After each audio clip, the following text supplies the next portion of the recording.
pretty good. Okay, that's a check. Check 1 2. Check 1 Well, 2. you look good, but how's this guy? Oh, look? I know he looks good. All right. Okay, and camera 4 is rolling as well.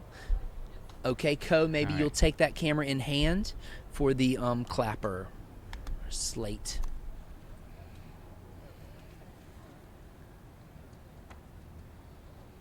I don't think that'll be in the scene. So are we gonna do hands down below, or, I mean, it's kind of awkward. I would say, you know what? Keep it. However you feel. Okay, I mean, you know, it's gonna be a very. we can't put as much weight on this, that's especially for sure. on the edge. But this is a new invention. Actually, we created this invention. I'm glad that I'm part of the first part. You are, my friend. Of course. The inaugural issue. By all means. The pilot, so to speak. It's totally the pilot, and Yeah. it's totally a special moment, and I appreciate that a lot. And I just think the universe put this together, and when I think the universe, I think God, Jesus, universe. That's all to me one thing. Yeah. It's just my It was general predestined concept. to happen. I think so. And we're just going to enjoy the moment because that's what it's meant for. Well, and that's moments. That's, in my opinion, that is moments. Guys, how's it going, everybody? Feeling good? And as much as we can show the cameras that we're enjoying ourselves, the people that are on the receiving end, they're going to know that. Oh yeah. This has been a long time coming, and I just think and when I met you, I said, I'm inspired. I said, this guy, he's got it. You know, and I've interviewed a lot of people, and the thing is, for jobs, not for information. And when I met you, I said, I had an idea, and now we have an answer to that idea. There's a starting point. We have an opportunity here. An opportunity has presented itself. I'm glad that you said it was an opportunity because I'm all about opportunities. They're always present. Are we willing to be vulnerable and take that chance? Excellent. Quiet on set. MK, would you mind even coming back to actually this point, just so that all the cameras catch that? And what we had mentioned before is that MK is in no rush to do the slate work. Yeah. This is our opportunity to match. Step on up. Okay. And action. Good afternoon and welcome to the Leadership in America series. This is our first of what we would say is many interview series. And tonight I'm especially inspired to be alongside Commander Shane Dietrich from the U.S. Navy.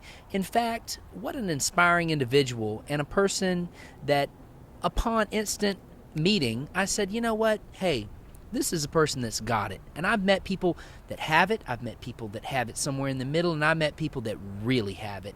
And that's the reason why our Leadership in America series is kicking off with Commander Shane Dietrich. Hi, sir, and it's a pleasure to see you. It is a pleasure to see you as well. And Ray, thank you for having me. It's an honor and a privilege to be a part of this series. And it's something that I hope that will inspire those future leaders and those leaders that are already out there, and maybe we'll give them some helpful hints on how to be a little bit more successful. Fantastic. Well, you know, what I say is, as a, you know, I don't have a degree. I've never been to college. I made it there about 2 weeks before Hurricane Katrina hit. And I said, I got to make money. At that point, I was doing a bus business. And, you know, the bus business, when I had enrolled in college, you know, it was a community college, they actually didn't have a major for motor coach company owners. They didn't have that major. And within about 2 weeks, I got a call. Hurricane Katrina had hit New Orleans, and I was sent to New Orleans. We got a great contract there, and before long, I was working for FEMA under the JFO, and I was working for 700 motor coaches, and I had my first big break at life. And at age 19, I lived there for a year, and I got my first chance working with the government, and I got my first chance really seeing what is outside of a watermelon farm. because I was raised on a watermelon farm and watermelon business. Um, and then fast forward to today, it's 2021. We've endured a pandemic. We've endured some insane stresses. And fast forward to you and I are involved in the vaccination of people who have overcome COVID, or are looking to see to that next part of the world. But when I met you, I was instantly impressed. And then to find out you've been from submarine to Guantanamo Bay to Italy and back and forth, and I said, this is a person we can learn something from. And if you could just give me a little bit of your background, if you could, who are you? Who is Shane Dietrich? So, thank you again. It's really an interesting story because where I'm at now was never something that when I was growing up I aspired to be. And unlike yourself, you saw an opportunity in the coach business to drive buses and help out in a humanitarian effort in Katrina. I was at a inroads, so to speak, where I had gotten sick and had failed all my classes because I couldn't attend classes in college, and was looking at an opportunity to say, okay, now that you have my full attention, what do you want me to do? So my father had been in the Navy, and it was something that intrigued my interest because he learned a skill set. He became an electrician, and that was something that I saw very positive impact, and he used that skill set to go on and do that as a career. And I thought I could go into the Navy, get that under my belt, learn electronics, and get out, use my GI Bill and all that. Things changed, and life is all about change and embracing change. And I have found myself now, after 37 years, still in the Navy and doing a lot of different things. I've been around the world, and I've learned a lot of different things and had an incredible opportunity for education opportunities and meeting incredible people, learning about different cultures. And it has been an incredible leadership experience and a wild ride. Heck yeah. You know what? One of the things that I was particularly impressed with, because as my business experience has grown, we know that business and industry has to do with people, and it has to do with the management of people, communication among people, and it has to do with actually creating a life. And when you said industrial psychology, and I've got to brag on you for a second and say that as I learned, what is industrial psychology? So it's very much like a business degree, but an emphasis on people. So it focuses in on how people are a part of the everyday working environment, and how management and leadership can fully recognize how to incorporate people and the different technologies that exist. Wow. Psychology is a general subject. How would you define that, if you could, if just in a simple way? Psychology is something that we all use every day, whether we know it or not, and the study of it helps you understand how to be able to apply it and be more effective in the way you speak and the way that you are able to lead others. It was really interesting to me in learning a little bit about psychology to understand that psychology has to do with a human being an animal, and we're an animal, and it's a study of the human mind. That could greatly impact leaders in industry and in the government today. And whenever I approached you, we worked together, and whenever I approached you, and I said, discussing leadership, and you said, well, it's about X, Y, and Z. So what is leadership about? Wow.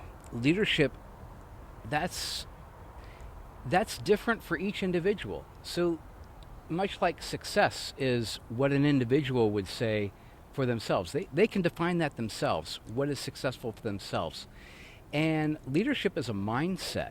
It really is a mindset of being somewhat positive, in a sense that you want the best for yourself as well as for others. And by doing that, you can lead others to success, helping them to achieve the goals that they have for themselves, and even helping them put together plans that would help them be more effective in achieving their goals. Absolutely. Absolutely. And so, would you say leadership is it an art? Is it a science? What is the difference between that? I'm not sure that I can quantitatively define the difference between that. Well, that'd be a military concept, quantitatively define, and that's something I've learned with working with the government. Quantitatively define. Just say, what is that? What is that? Well, I mean, that's taking data and putting an analysis to the data and saying that the data supports these facts. Would you say in small business today that most small business owners are putting in quantitative data? So I'm not as familiar on the subject of small businesses. I can talk more about the aspect from the military. The answer is no. They do not. No. Does the owner feel good today? Does the owner feel bad today? Do the staff feel engaged today? Do they manage it on a numbers and a metrics basis? And one thing I've learned is that metrics matter, that being able to count things to a metric, and as the military would say, a quantitative answer. And there's also qualitative. Could you answer the difference between quantitative and qualitative? Well, I may not even be saying the word right. When you talk about small businesses, I do know that there are several small businesses that are seeking former military employees because of the responsibilities that they have, because of the training that they get, Yes. and how they become made aware of their individual responsibilities, and they become a valuable employee. And so it is a loss to the military when they transition, but it is a gain to the private sector when they can cross over and be an effective part of any small business or even a large corporation team. And that is one of the main points of this interview, is that you have the information which many small business owners would love to know. And so if you just had a free moment of answering, what would you say to small business owners today that are trying to make a difference in their life, that want to take a dream and turn it into something, and using what you know, using your training, using your instilled knowledge, using your general concept of the world, having traveled the world and dealt with many businesses, what advice would you give to a small business owner today who may be sitting there with 3 employees and thinking, damn it, I can't get it all done. These people, I'm trying my best, I don't really know. Or what would you say to a business owner that has 200 employees or 500 employees and they're saying, God, I can hardly make the payroll and everybody's disorganized and we've grown and my baby turned into a monster?